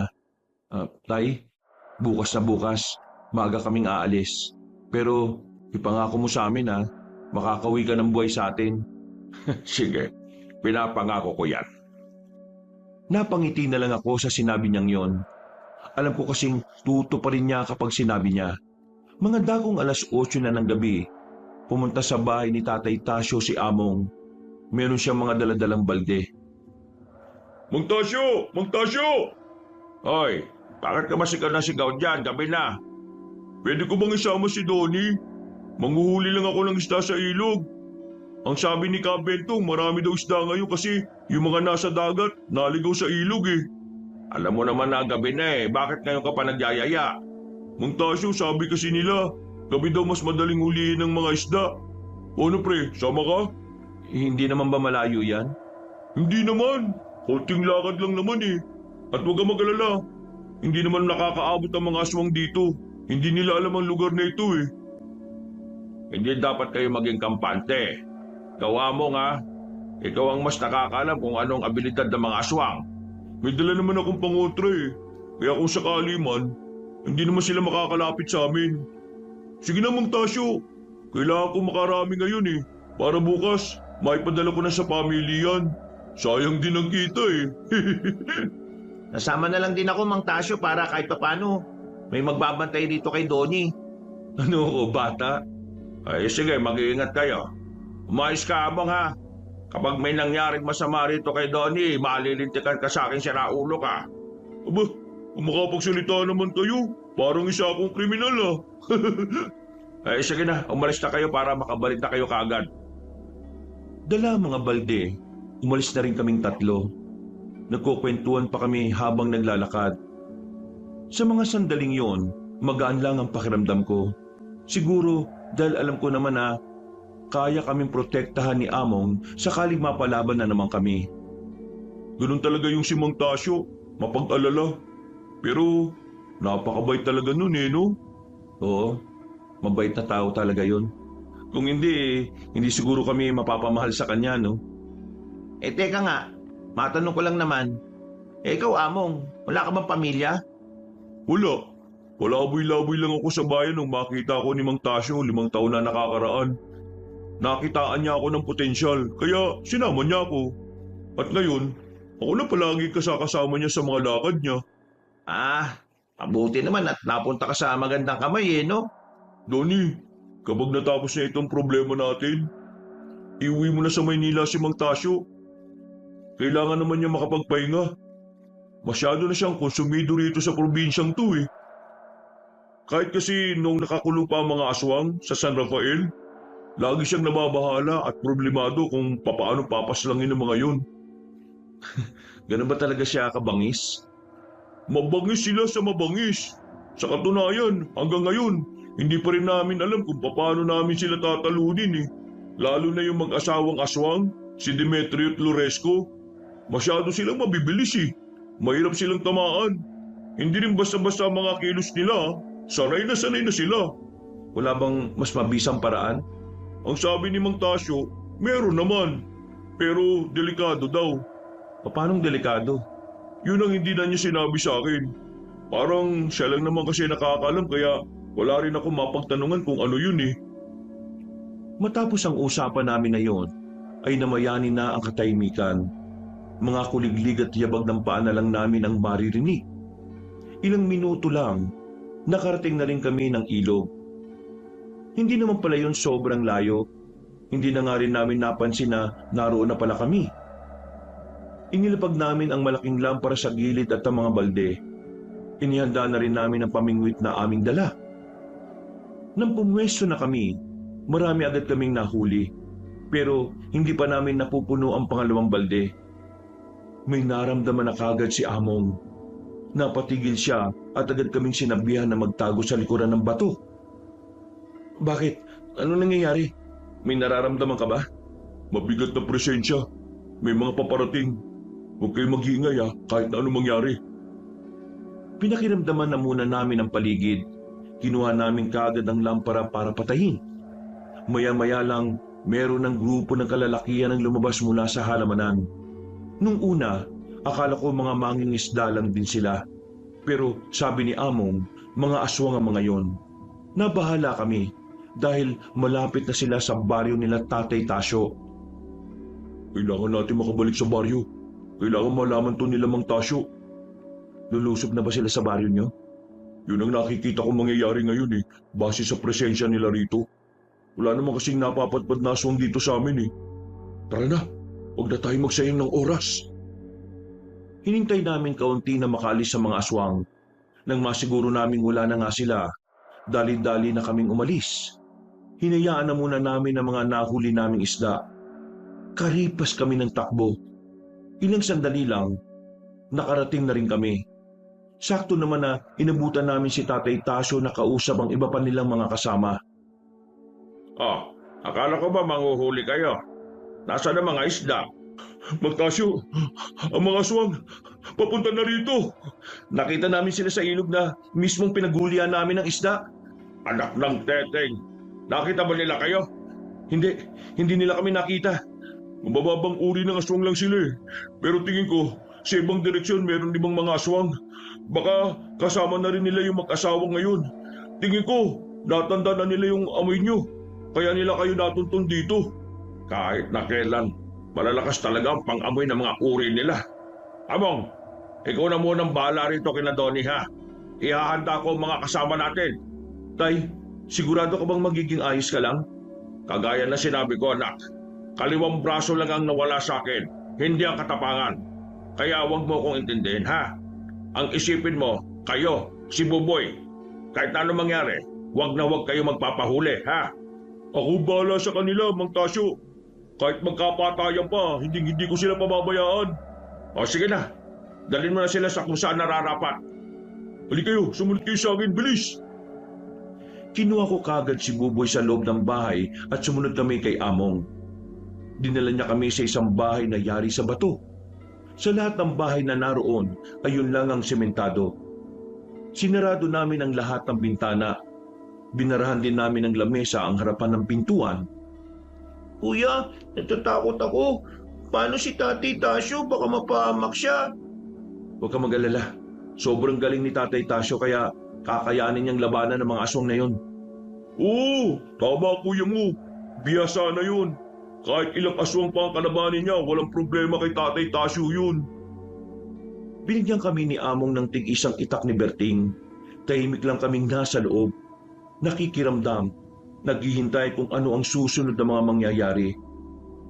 Mag-iisang oras na tayo dito, wala pa rin. Dito ba talaga ang punta nila? Hindi ako pwede magkamali. Dito ang direksyon nila Nakakapagtaka naman kasi kung bakit magkakaroon ng aswang malapit sa baryong to. Kaya, ihandaan yung mga sarili nyo. Maya-maya lang mapapalaban na tayo. Sana, ayos lang sila doon. Kung... Biglang isang malakas na alulong ng aso ang kanilang narinig. Yun na ba yun? Ayun na sila. Kuya! Kamaingay. Mas lalo tayong pupuntirihin ng aswang kapag nag-ingay ka. Tinakpan ni Buboy ang sariling bibig. Hindi nga nagtagal, narinig na namin ang mga angil ng mga aswang, pati na rin ang sigaw ng mga kapwa albularyo ni Tatay Tasyo. Nagkakagulo na sila sa labas, habang kami, nanatili lang kami sa bahay ng bato na yon. Gustuin ko mang tulungan si Tatay Tasyo, pero wala rin akong magawa. Kailangan naming sundin ang sinabi niya. Pinakamay tutulong na lang talaga namin sa mga oras na yun ay hindi maging pabigat. Atras! Sa likod ko kayo! Dali! Nang wala ang kalabog, sandaling nanahimik ang labas. Akala namin na wala na ang aswang na naroon. Pero nakarinig kami ng boses na matandang babae sa labas. Isang boses na pamilyar sa amin. Alam kong nariyan kayo sa loob, Donnie. Pagbuksan niyo kami ng pinto. Gusto ko lang naman kayong makausap. Manahimik ka, tanda! Hindi mo makukuha ang mga to! Dada ka muna sa akin! Bakit? Sino ka ba? Bakit masyado ka yatang matapang sa tono ng pananalita mo? Parang isa ka sa mga albularyong yun ah. Hindi na mahalaga kung sino ako. Basta ang mahalaga kung sino ang papatay sa'yo. Pre, ang gulo mo yata sa sinabi mo. Basta, hindi ka makakapasok dito, matandang aswang. Bibigyan ko kayo ng kakataong makapili. Isusuko niyo sa akin ang mga yan at walang masasaktan o mapipilitan akong gumamit ng kahit na anong dahas. Nagsisimula nang gumawa ng dahas sa mga kasama mo. Kaya napakawalang kwenta ng pagpipilian na binigay mo eh. Mas pipiliin naming mamatay kaysa mapunta kami sa inyo at magamit pa niyo sa kasamaan. Huwag niyo akong paghintayin. Huwag niyo akong pilitin na gumawa ng hindi niyo magugustuhan. Nagiging mabait ako sa mga oras na ito. Kaya huwag niyo akong sasagarin. Wala kaming pakialam. Ang papangit niyo. Boom! Basag! Sa ilang segundo lang, lumakas na ang paggalaw ng pintuan. Kahit na matibay ang pagkakagawa doon, kitang-kita naming umaalog na yon dahil sa lakas ng matandang si Loresca. Sa mga pagkakataong yon, dumadaloy na ang kakaibang kaba sa aking sistema. Alam ko na sa oras na maitapak na matandang aswang na yon ang kanyang paa sa loob ng bahay, maaaring mapahamak si Among at makuha nila kami. Ginagalit niyo talaga ako, ha? Nagulat na lang kami nang bumagsak na ang malaking pintuan. Bumungad sa amin si Aling Loresca. Naglalaway, nangingitim ang mga gilagit, habang ang mukha naman ito ay sobrang kulubot na. Kuya, nakapasok na siya. Nakakatakot pong pagmumukha niya, kuya. Huwag kang matakot. Hindi naman kita iiwan kahit na anong mangyari. Bumuntong hininga ko, Kabanong. Ramdam na ramdam ko na ang takot ni Buboy. Pero pinili naming maging matatag sa mga sandaling yon. Dalawa kami ni Among ang humarap sa matandang aswang. Maigpit ang hawak ko sa itak kahit medyo nanginginig.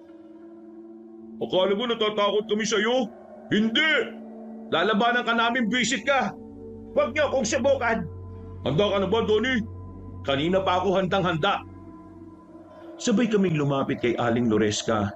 Sinubukan namin siyang tagain, pero nahawakan niya lang kaming dalawa sa kamay. Parang hindi siya matanda. Ramdam na ramdam namin ang puwersa niya. Parang madudurog ang kamay namin noon sa sobrang higpit ng pagkakahawak.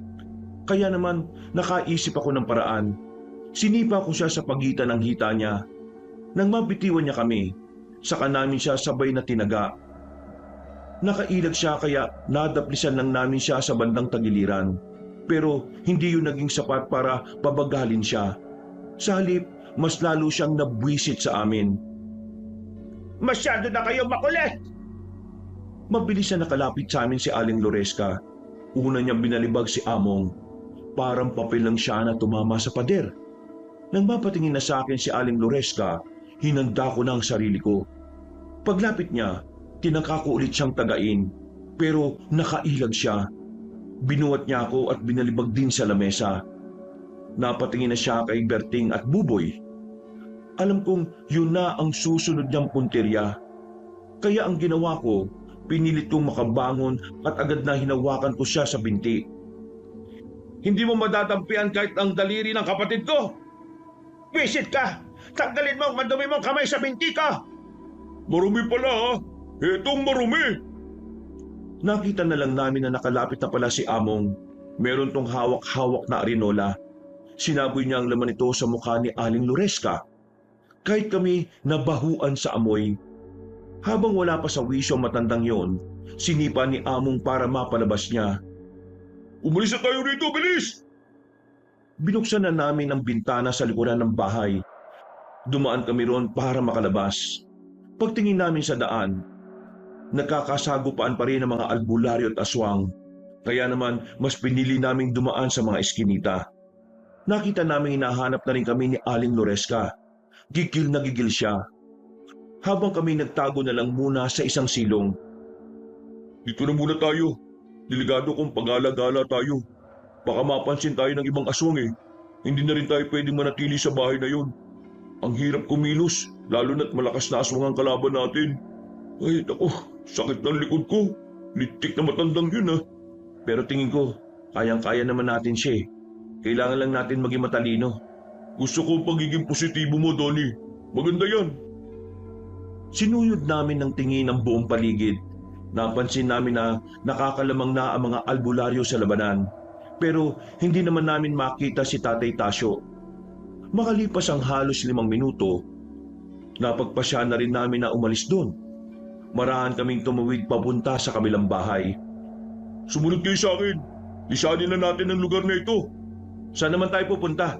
Kahit saan, basta kailangan ko kayong ilayo. Mamamatay tayo rito kapag nagtagal pa tayo rito. Lakas loob na kaming lumabas. Dumaan kami sa madilim na parte. Habang tinatahak namin ang daan, natanaw na namin ang kalsada sa kabila. Binilisan pa namin ang pagtakbo. Pero nang makalabas na kami roon, nagulat kami nang biglang lumabas sa gilid si Aling Loresca. Amoy na amoy pa namin ang pagiging mapanghi ng mukha niya. Anong akala nyo? Matatakasan nyo ako? Nahihibang na yata kayo! Hindi naman kami tatakas eh. Ano kasi, maglalakad-lakad lang kami.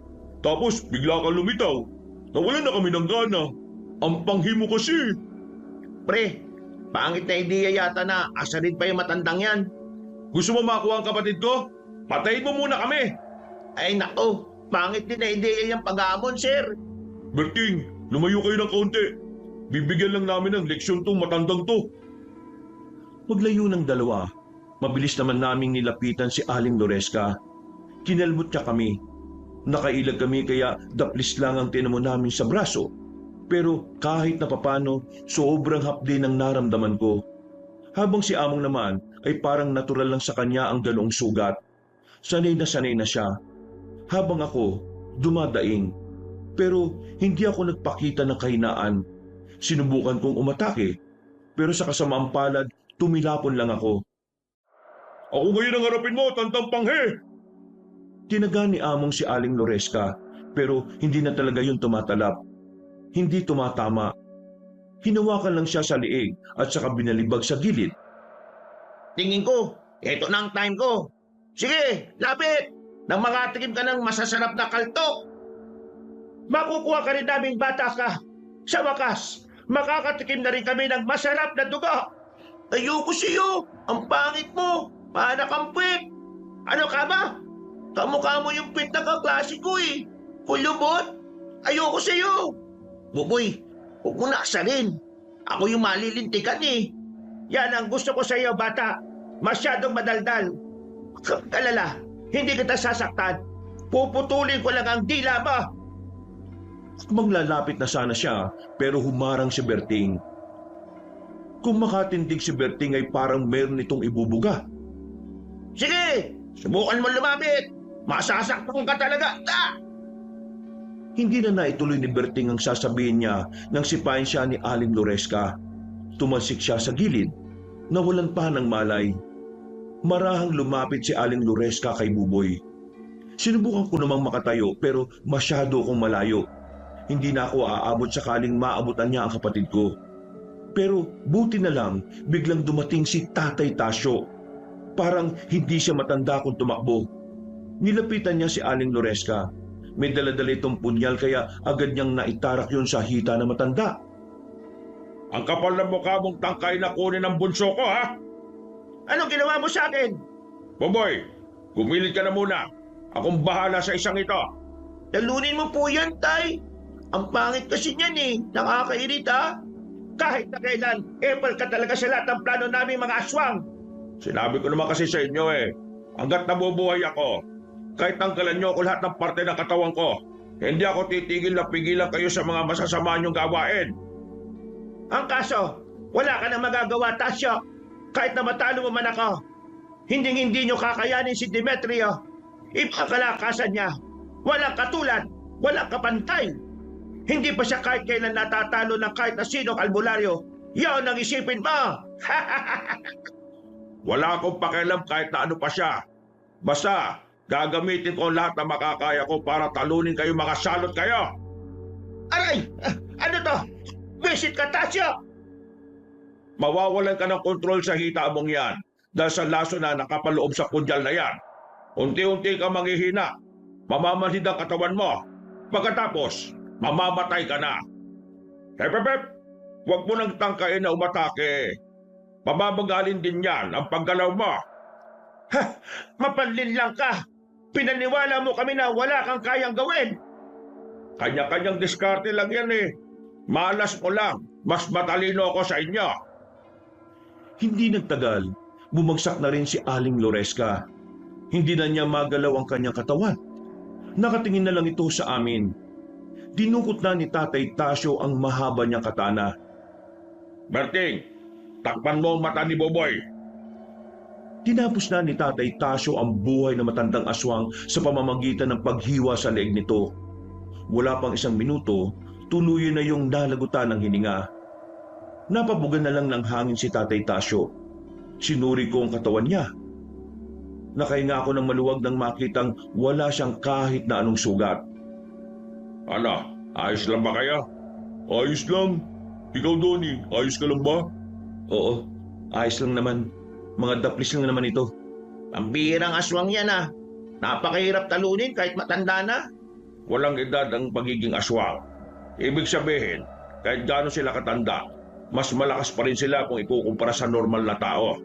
Tay, ano nang nangyari sa baryo? Kumusta na ang kasamahan ninyo? Sugatan ng iba pero wala namang malala. Marami silang napas lang pero umatras sa mga natira. Halina kayo, bumalik na tayo. Kahit na papaano'y napanatag na rin ang kalooban ko. Pagbalik namin sa kanilang baryo, inabutan namin ginagumot na ng mga albularyo ang kanilang sarili. Kami naman ay inasikaso kagad ni Tatay Tasyo. Nilinisan niya ang sugat namin. Hindi na talaga kayo dapat magtagal dito. Mamaya, darating ang kinausap kong tao para maghatid sa inyo sa pier. Aalis na kayo kagad ngayon. Pero, ang sabi niyo po, bukas pa. Buboy, kailangan na nating umalis. Tayong punterya ng mga aswang. Kaya habang nandito tayo, hindi rin matitigil ang gulo. Wala na tayong oras kaya ngayon na tayo aalis. Tama ang Kuya Buboy mo. Huwag ka mag-alala. Susunod naman niyang si Mang Tasyo. Di ba, Mang Tasyo? Ayo naman. Tutupad ako sa usapan. Ngumiti ng malapat si Tatay Tasyo. Pero nababakasan ko ang kalungkutan at pagkabahala ang kanyang mga mata. Pakiramdam ko, meron siyang iniisip na ayaw niyang ipaalam sa amin. Alauna pa makakarating ang sasakyan na gagamitin namin paalis. Maghihintay pa kami ng 2 oras. Habang nasa bakuran, hindi ko maiwasang hindi kabahan. Makailang ulit akong patingin-tingin sa paligid. Napansin naman ako ni Tatay Tasyo kaya lumapit siya sa akin. Donnie, sakaling hindi ako makasunod sa Maynila, ikaw na lang ang bahala magpaliwanag sa kapatid mo, ha? Ho? Ano pong ibig niyong sabihin? Malakas si Demetrio. Kung ikukumpara ako sa kanya, walang-wala ako ron. Pero lalaban ako hanggang dulo. Gagawin ko makakaya ko para matalo sila. Kaya kung ano man ang mangyari sa akin, gusto ko na handa kayo.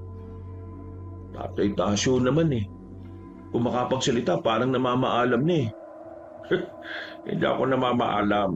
Sinasabi ko lang ito para kahit papaano maihanda nyo na ang mga sarili ninyo. Doon na tayo sa realidad. Maaari ako mapahamak. Pero maaari din naman ako makaligtas. Ipagdasal na lang natin na sana maging pabor sa amin ang laban. Hindi na ako nagsalita. Pinilit ko na lang intindihan ang mga sinabi niya. Kahit na ang totoo, may parte ng kalooban ko ang nalulungkot. Iniisip ko pa lang na mangyayari yon, parang dinudurog na ang puso ko. Hindi na ibang tao sa amin si Mang Tasyo. Isa na siyang pamilya. Kaya ang presensya niya sa buhay namin ay talaga namang malaking bagay para sa aming magkapatid. Makalipas ang 2 oras, nakarinig na rin kami ng may dumating na truck. Pagtingin namin sa kanto, isang truck ang pumarada doon. Akala ko magpapaalam na kami noon, pero biglang pinigilan kami ni Tatay Tasyo sa paglalakad. Oh, bakit tay? Ayan na yung sundo namin. Hindi. Walang lalapit. Bakit? Anong problema? Hindi yan ang sundo ninyo. Pasok! Pasok sa loob, bilis! Pinutunog ulit nila ang kampana sa kanilang lugar. Hindi pa nakaka-recover ang ibang albularyo, may mga dumating na naman. Nagtalunan mula sa truck ang mga aswang. Kami naman ay dali-dali nang nagtungo sa loob ng bahay. Pambira mga aswang na to. Nakatrack pa talaga. Berting, ikaw nang bahala sa kapatid ko ha. Among, sarap tayo ng bahay. Hindi natin hahayaan na makalapit ang aswang na yan kay Buboy. Sigurado ka ba? Pwede ka namang ayokong tumingin lang at panoorin kayong nahihirapan sa pakikipaglaban. Gusto ko kayong samahan. Eh di sige, sabi mo eh. Kuya, mag-iingat ka ha. Wala na kaming sinayang na sandali. Lumabas na kagad kami ng bahay. Pagdating sa labas, nagkandalabo-labo na rin sila. Si Tatay Tasyo naman ay hindi ko na rin makita. Sabi ni Among, baka raw hinahanap ni Tatay Tasyo si Mang Demetrio. Kaya itinoon ko na lang ang atensyon ko sa mga aswang na dumating. Nagkita tayo ulit, Donnie. Nang marinig kong pamilyar na tinig na yon, ay kagad kaming napatingala sa bumungan namin. Naroon si Madonna. Tumalon lang siya pababa ng parang hindi man lang nalulula.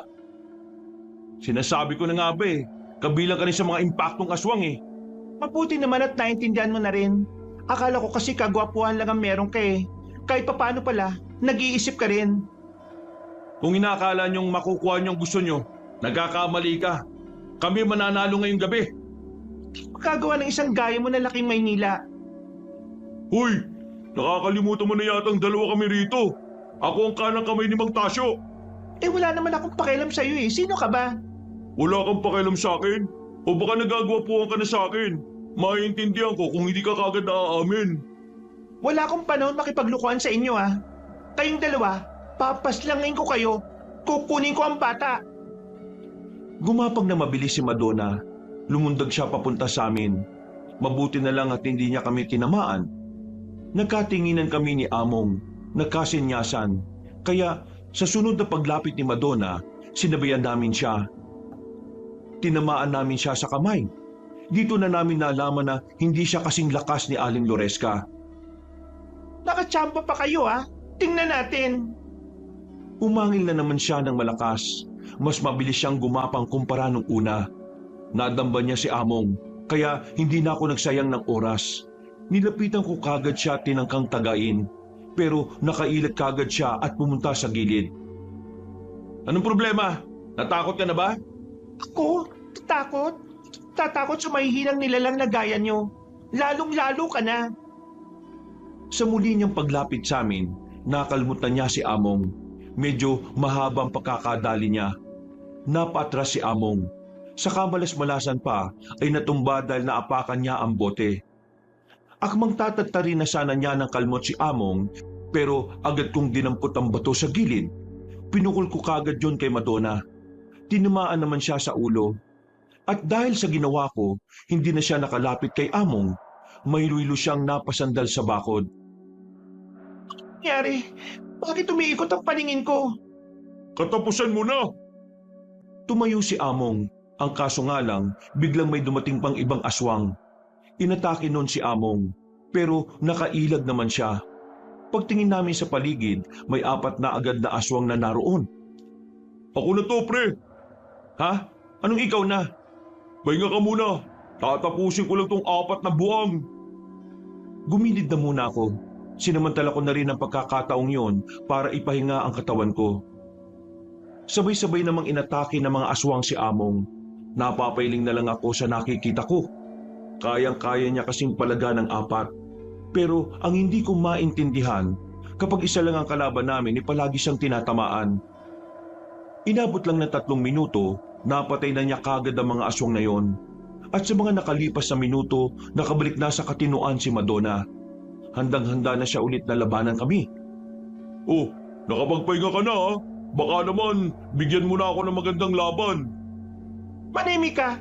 Hindi ka ang gusto kong kalabanin. Si Donnie. Pisit kang Donnie ka? Kapal na mukha mong batuhin ako sa ulo? Pasensya ka na ha? Ako talaga ang bida rito eh. Kaya ako munang dapat mong kalabanin. Hindi na nagpatumpik-tumpik pa si Among. Nagmamadali na siyang tumakbo patungo sa kinaroroonan ng babae. Hinagupit niya yun ng malakas. Iilag sana si Madonna pero sa kasamaang palad, siya naman ang nakaapak ng bote. Nadapa siya. Yun na ang tamang pagkakataon para kay Among. Hindi na siya nagsayang ng sandali. Sinaksak niya ng itak si Madonna. Tumarak ang patalim sa dibdib niya. Paggugot niya, nagawa pang makabangon ni Madonna at makadistansya. Pero sirit na ng sirit ang dugo nito at makailang ulit na rin sumuka ng maraming dugo. Sinabi ko naman sa'yo, di ba? Ang kagaya mo'y hindi uubra sa akin. Matagal ko nang ginagawa ang pagpaslang sa inyo. Nasa sinapupunan pa lang ako ng nanay ko eh. Pumapatay na ako ng aswang eh. Walang iyak. Pangit! Aatake pa sana si Madonna pero tuluyan na itong bumagsak. Agad itong nalagutan ng hininga. Hindi pa tapos ang laban namin, kaya hindi kami naging kampante. Pagtingin namin sa iba naming kasama ay nakikipaglaban pa rin ang ilan sa kanila. Donnie, kailangan natin makuha yung truck na ginamit nila. Yun ang gagamitin natin para makaalis na kayo. Pinalabas ko na si Berting at Buboy.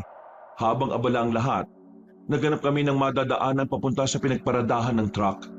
Nang masiguro naming walang nakakakita sa aming gagawin, agad ko namang pinasampa si Berting at Buboy. Sakto, iniwan yung susi. Donnie, sige na, umalis na kayo. Kami nang bahala rito.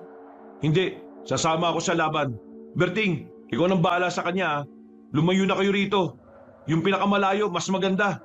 Sigurado ka ba sa gagawin mo, sir? Baka mamaya, hindi ka na makabalik ha. Kuya, baka masaktan ka lang dito. Kailangan ko tong gawin. Kailangan kong tulungan si Tatay Tasyo. Kailangan ko makasiguro na makakauwi siya kasama natin. Sige na, Berting. Paandarin mo na yan. Huwag kang mamamatay, sir ha. Agad na kinabig ni Berting ang manibela at saka pinaharurot palayo. Tinapik naman ako ni Among sa balikat ng nakangiti. Pinapahanga mo talaga ako, kaibigan. Mamaya ka na humanga. Kailangan na nating mahanap si Tatay Tasyo. Sigurado kong kinakalaban na niya si Mang Demetrio ngayon. Alam ko kung nasaan sila. Tara, sumunod ka sa akin. Pumasok kami sa halamanan. Madilim ang dinaanan namin. Pero ilang saglit lang, nakarating na rin kami sa ilog kung saan kami nanghuhuli ng isda. Open area doon. Natatamaan ang buong ilog ng liwanag ng buwan. Kaunting lakad lang namin, nakita namin si Tatay Tasyo. Nakatayo lang. Agad naman namin siyang nilapitan. Tatay Tasyo. Oh, bakit kayo nandito? Nasaan si Boboy? Nakalis na sila gamit yung truck. Aba, bakit hindi ka pa sumama? Gusto kitang samahan dito eh. Diyos ko, malakas ang makakalabang ko. Hindi ka dapat nagpunta rito. Ikaw naman, Among, bakit mo siya dinala rito? Pambihira ka naman, oh. Eh gusto niya eh. Ano magagawa ko? Nasaan si Mang Demetrio? Paparating na siya. Di kalaunan, naramdaman naman namin ang presensya niya. Nabulabog ang mga nagpapahingang ibon. May narinig din kaming mabibigat na yabag ng paa. Lumabas siya sa likuran ng malaking bato. Huminto. Ramdam namin ang talim ng pagkakatingin niya sa kinalalagyan namin. Matinig ka talaga, Tasyo. Palagi mo talaga akong pinahihirapan, ah. Hindi na kasi kayo dapat umalis pa sa lugar ninyo, eh. Mas maayos na ang buhay niyo ron, eh. Tasyo, sinasagat mo ang pasensya ko, eh. Nakakalimutan mo na yata na wala ni isa sa inyo makakatalo sa akin. Kaya napilitan kayong ikulong na lang ako sa isang lugar. Hindi ko nakakalimutan yon. Pero wala na rin akong dahilan para atrasan ka ngayon. Tatapusin natin ang laban na matagal nang naudlot. Hindi na natapos ni Tatay Tasyo ang sinasabi niya. Naramdaman ko na lang ang malakas na hangin sa gilid ko. Yung pala, nakalapit na kagad si Mang Demetrio. Hindi ko alam kung papaano niya yun nagawa. Napapikit lang ako sandali, pagdilat ko, nasa gilid na siya. Ayoko lang ng maraming daldal. Hinila ko ni Tatay Tasyo pero huli na. Tinamaan na ako sa braso. Mahaba at malalim na kalmot ang tinamo ko, kaya hindi agad ako makabangon. Akala ko'y wala nang kasunod yun, pero wala pang 2 minutong nakalilipas, si Among naman ang dinali niya. Sirit agad ang dugo sa bandang likuran niya. Wala na rin itong nagawa kundi ang mapaluhod dahil sa sobrang hapdi. Huwag mong idamay yung mga bata. Tayo magkalaban dito kaya akong harapin mo. Hindi ko naman sila dinaramay eh. Ayoko lang silang makitang nakatayo dyan sa tabi mo. Baka kasi masagi ko nang hindi ko sinasadya. Isa pa, tama lang naman na meron kang kasama. Kasi parang hindi naman kasi tama na wala kang kaliwang kamay. Puro kanang kamay lang. Walang hiya ka. Lumusob si Tatay Tasyo gamit ang kanyang kanang kamay. Tinaga niya ng katana si Mang Demetrio, pero parang pinaglalaruan lang siya nito. Walang tumatama sa bawat hagupit ni Tatay Tasyo. Maya-maya pa, si Mang Demetrio na rin ang umatake. Kagaya ng inaasahan ko, kitang-kita ang kalamangan ng matandang aswang. Parang papel lang niyang binalibag si Tatay Tasyo. Masaya siyang ginawa yon. Parang gusto niya munang pagsawaan si Tatay Tasyo bago tuluyang patayin. Sinubukan din namin ni Among na tulungan siya pero kapag gumagalaw kami, mas lumalakas ang sirit ng dugo. Wala pang 10 minuto, bugbog sarado na si Tatay Tasyo. Hirap na siyang makatayo ng diretsyo. Gumigaywang na siya. Parang kaunting sagi lang sa kanya ay matutumba na rin. Tatay Tasyo! Buisit kang aswang ka kapag ako nakatayo ng maayos dito. Bakit? Naawa na ba kayo sa matandang to? Tingnan nyo nga siya. Nakakatayo pa rin oh. Matapang pa rin. Kaya hindi pa tapos ang palabas. Tama na! Tama na pakiusap! Huwag mo na siyang saktan! Pero kahit anong pagmamakaawa ko kay Mang Demetrio, tinuloy niya pa rin ang pambubugbog kay Tatay Tasyo. Duguan na ang mukha niya. Sarado na ang isang mata dahil sa pamamaga. Tawa lang siya ng tawa. Parang may kakaibang ligayang dulot sa kanya ang bawat puputok sa mukha ni Tatay Tasyo. Pambira. Hindi man lang ako nahirapan na. Wala man lang akong galos. Walang pawis. Anong klaseng laban to, Anastasio? Masyado kaya atang naging kampante, Demetrio. Akala mo siguro hindi ako naganda. Yan ang gusto ko sa iyo eh. Kahit nabugbog sarado ka na eh, nagagawa mo pa rin magyabang. Nakita naming merong inilabas na singsing si Tatay Tasyo. Isang singsing na kulay itim. Agad namang umalma si Among sa gagawin niya. Huwag, Mang Tasyo! Hindi mo pwedeng gamitin ang anting-anting na yan! Teka, ano bang meron sa singsing na yon? Anting-anting niya yun na hindi na niya nagagamit dahil hindi na kaya ng katawan niya. Kapag sinuot niya yun, baka lamunin ng kapangyarihan ng anting-anting ang mahina niyang katawan. Mamamatay siya! Ah, yan pala ang pinagmamalaki mo sa akin ngayon ha. Sige, subukan natin yan para malaman natin kung ilang minuto na lang ay tatagal mo sa mundong ito. Wala akong pakialam kung ano mangyari sa akin. Ang mahalaga sa akin ay mapatay ka. Paano mo susuotin yan eh? Wala ka ng kaliwang kamay. Tanga, meron akong kanang kamay at bibig. Isinuot ni Tatay Tasyo ang singsing. Ilang segundo lang, napansin namin parang nakislap-kislap ang singsing. Nanlaki mata ni Mang Demetrio nang makita yon. Walang ano-ano. Nahalata kaagad ang pagbabago kay Tatay Tasyo. Nagkaroon siya ng sigla. Diretso na ang kanyang tindig. Kinabigla na lamang ni Mang Demetrio ang susunod na nangyari. Parang hangin na nakalapit si Tatay Tasyo sa kanya. Kahit kami, hindi rin yun nakita. Sinuntok ni Tatay Tasyo si Mang Demetrio sa panga. May uppercut ding ginawa. Nakarinig pa kami ng mga ngiping parang nadurog. Mabilis sa mga pangyayari. Hindi na rin nagawang makapalag ni Mang Demetrio, kaya dumistansya na muna ito. Paano mo nagawa yon? Papunta! Wala akong panahon para magpaliwanag sa iyo. Kailangan kitang tapusin sa loob ng 2 minuto. Muling umatake si Tatay Tasyo at sa pagkakataong ito, wala siyang sinayang na sandali. Hindi na niya yun hinayaan pang makapalag. Bawat suntok niya ay malalakas. Sumusuka ng dugo si Mang Demetrio. Napapasigaw sa sakit. Naririnig na rin namin na parang nagmamakaawa na siya. Pero walang balak si Tatay Tasyo na itigil yon. Tinigil niya hanggang sa maging lupaypay na si Mang Demetrio at nakahiga na sa sahig. Nanalo ka sa akin noon dahil wala ang anting-anting ko. Pero hindi na ngayon, Demetrio. Hindi na ngayon. Naisahan mo ko. Kinuha na ni Tatay Tasyo ang katana niya. Sinaksak na rin niya si Mang Demetrio sa dibdib.